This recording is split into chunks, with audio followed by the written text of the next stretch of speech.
Hi everyone, welcome to another episode of Things to Make You Go. Yes, so today's topic is in the form of a question. And the question, it's another relationship themed topic. And the question is, are you ready for a relationship? So, the structure of what I'm going to share came from a conversation that I had a few years back with a friend of mine's husband. Well, I guess I could call him my friend too. Yes.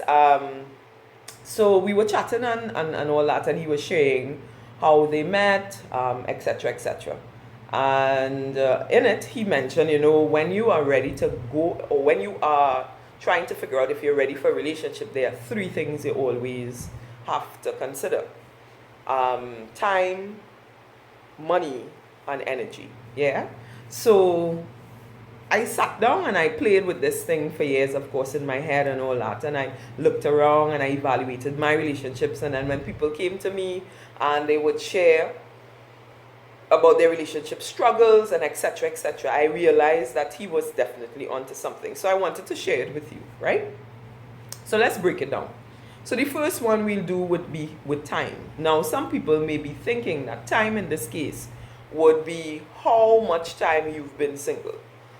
But I would say that is not the meaning that we're dealing with here. And how much time you've been single is not a very good or comprehensive determining factor unless it's paired with how much work you've done on you during that time. So does it make sense you being single for 15 years and you are still the same individual you were 15 years ago? Because genuinely we should always be on a path to improving ourselves. We should always be aiming to become a better version of ourselves every day. So every morning you should wake up and say, you know what, I'm going to do better today. I'm going to be better today. Yes? So anyway, I digressed. Right, so time really speaks to, in this case, time speaks to, do you have place in your schedule, your timetable, your daily activities to engage and invest in a relationship? A romantic relationship needs time, right? You need time to get to know the individual. So you need time to go on dates. You need time to sit on the phone and chat. You need time, to spend in each other's presence. You need time to make, efforts to meet social engagements. You need time. So you have to sit down and look at the responsibilities that you have in your life and assess and evaluate if you actually have the time to be in a relationship. Now, some of us may be like, I'll make the time. No, that's not good enough. Make the time before you begin searching. Because when you meet the person, you will know, okay, this person is going to demand too much time, and this is the only time that I have. But if you go in there and you don't know what you can actually move around and feasibly move around, then when they begin to demand or they have their needs to be met, and you may not be able to meet it, and then you may miss out on something that could have been good and great. Yes? And I know the people is tell you what in métier in passé, but I know that some of us will say that we do have one that got away. Anyway, so the next thing that he would have highlighted would have been money, right? Now, this one is a touchy one because I'm sure people will say, oh, all the women always studying money, but it's not a matter of the woman studying money. I would say both parties, when you're evaluating yourself, you have to figure out if you have the money. And I'll give you a very practical reason. So with the male, because of chivalry and tradition, of course, they would be, I shouldn't say required, but it is encouraged that they pay for, the outings, etc. And if you are into a modern experience, females are also encouraged to do the same. But that's not what I am necessarily focusing on only. For the females, you also have to ask yourself if it is you have the funds to be able to engage in a relationship. And what I mean by that is that you all are going to be going out, you all are going to be doing different things, and when you are in that type of romantic relationship, you always want to present your best. Yes?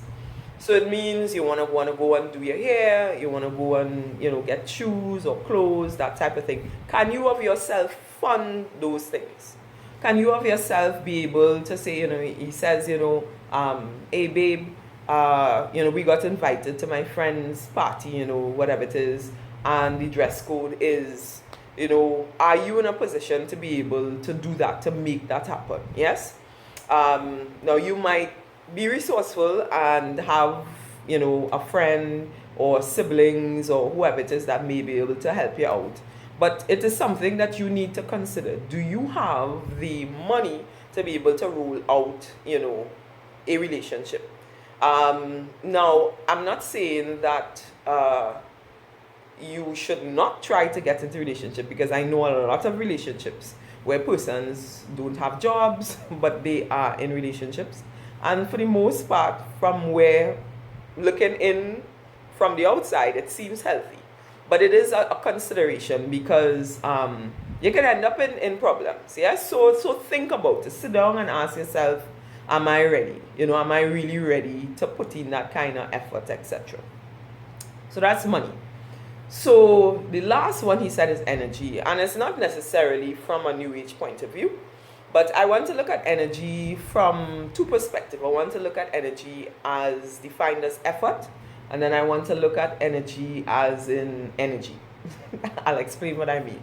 So with respect to effort,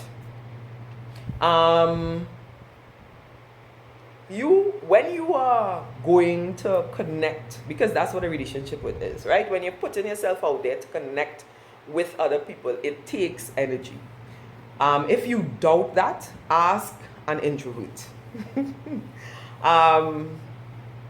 When you are going out there to connect with people, it takes an effort. There's an effort, and there's an effort that happens on all 5 elements of yourself. Effort also means that you are making a move. You are doing something. Yes. So you have to ask yourself, do I have the capacity to do the things that a relationship requires? Do I have it on a physical level? Am I physically able to maintain, a dating schedule, right? Don't go on a date and then there's you. Right? Because you're stressed, you're burning the candles at both ends. You're trying to be this person. So you might have a schedule that would have you need to be in bed at 7, but the person that you are dating or you are being courted by, their schedule starts at 11 at night. So that's when it is they want to call you to bond.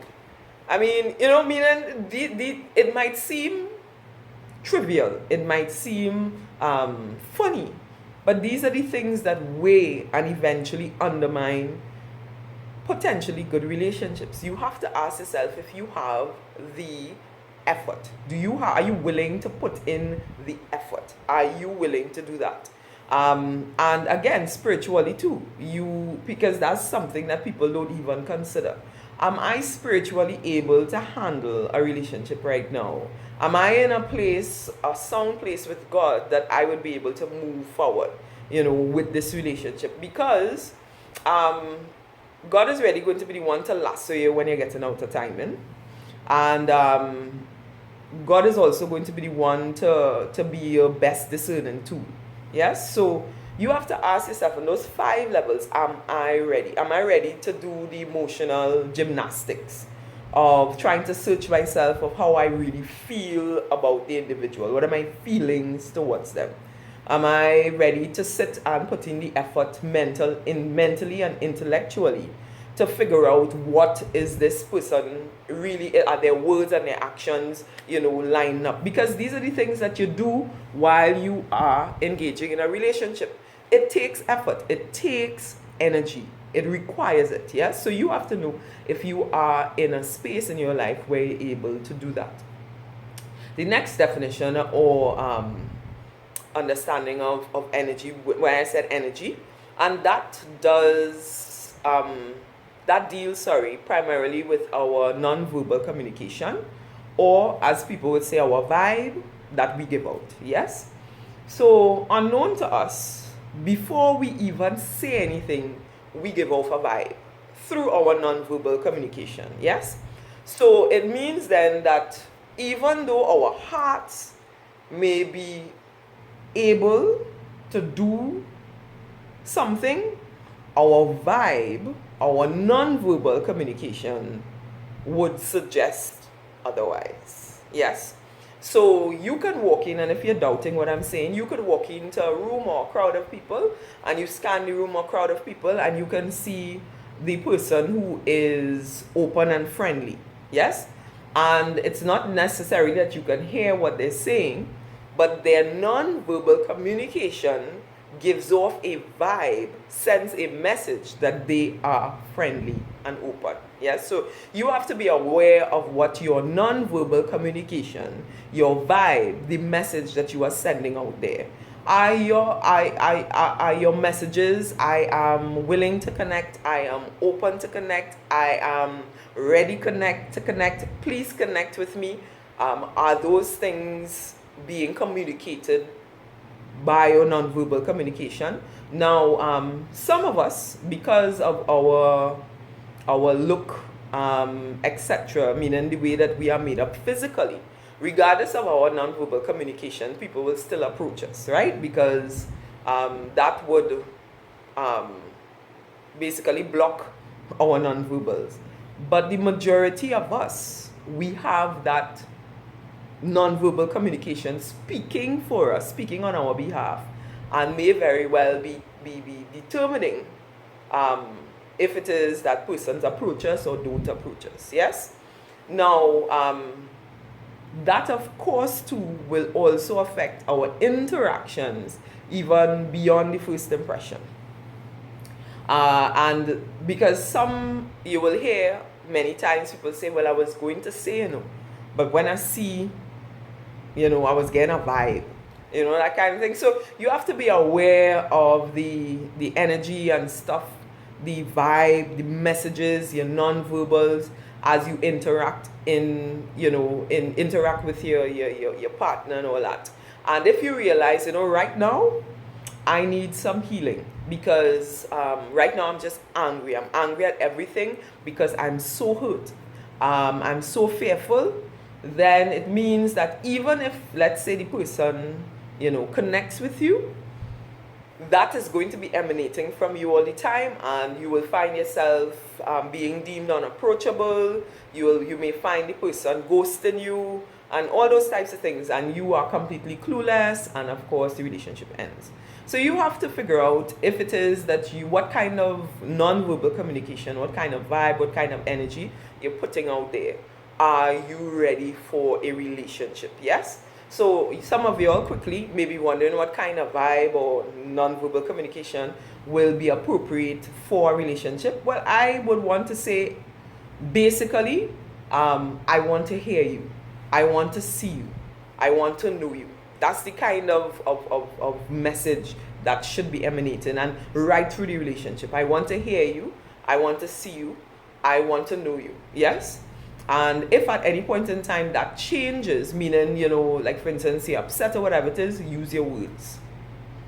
Use your words. Use the art of verbal communication. Don't try to have that vibe coming out, because once you get stuck into doing that, it means that could actually pervade for the rest of the relationship. So, I hope that you are able to answer that question honestly. Are you ready for the relationship? So, until next time, see you guys, and thank you for watching another episode of Things to Make You Go.